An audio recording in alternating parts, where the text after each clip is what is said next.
No entry. എനിക്ക് இந்த பக்கம் മാത്രമേ നിൽക്കാൻ പറ്റുള്ളൂ, அந்த பக்கம் പോകാൻ പറ്റില്ല. அந்த പക്കം പോയാൽ இந்த ആൾക്കാർ തൂക്കി അങ്ങ് വെളിയേ ഉണ്ട്. അതുകൊണ്ട് എനിക്ക് அந்த പക്കം പോകാൻ പാടില്ല. പിന്നെ ഉള്ളിലാണല്ലേ, അവിടെ കിടന്ന് ജസ്നല്ലേ എന്താ പറ്റിയെന്ന് ചോദിച്ചിട്ട് എന്നെ മറുപടി കൊടുക്കാൻ പറ്റാത്തതുകൊണ്ട് ഞാൻ ഇരിക്കാനുള്ള സ്ഥലത്തേക്കും പോകുന്നില്ല. ഇവിടെ എൻ്റെ മാമനെയും കാത്തിരിക്കുക. മാമനെ കാത്തിരിപ്പ്.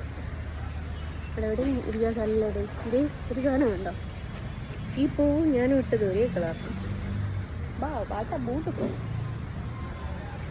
അങ്ങനെ ഇന്നും വന്നു, ഗുരുവായൂർ കണ്ണനെ കണ്ടു, തൊഴുതു, തിരിച്ചു പടക്കാൻ പോവാണ്. ഇല്ല, ചോറുണ്ണണം. എനിക്ക് ചോറ് വേണ്ട, ഞാൻ ഇങ്ങനെ ലൈറ്റായിട്ട് എന്തെങ്കിലും കഴിക്കാം. പട്ടിണി കിടന്ന നിലയിലാണല്ലോ, അതുകൊണ്ട് ലൈറ്റായിട്ട് എന്തെങ്കിലും കഴിക്കാമെന്ന് കരുതി.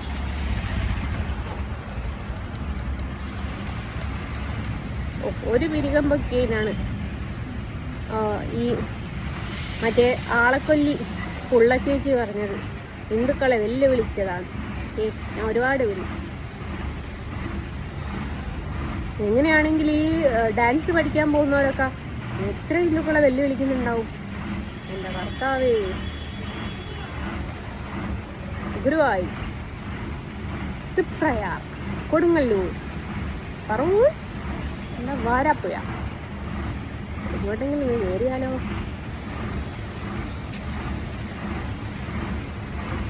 വേണ്ടേ ബസ്സിൻ്റെ ബോർഡ് കഴിച്ചത് ചേച്ചി ഡ്യൂട്ടി കഴിഞ്ഞ് ഒഴിവാക്കിയത്. അപ്പം KSRTC ഞാൻ തന്നെയാണ് നടുക്കത്ത് നിർത്തുന്നത് എന്നുള്ളത് ഇപ്പോൾ മനസ്സിലായല്ലോ. അപ്പോൾ ഇത് ബൈ പറഞ്ഞിട്ട് ചോറ് നോക്കട്ടെ.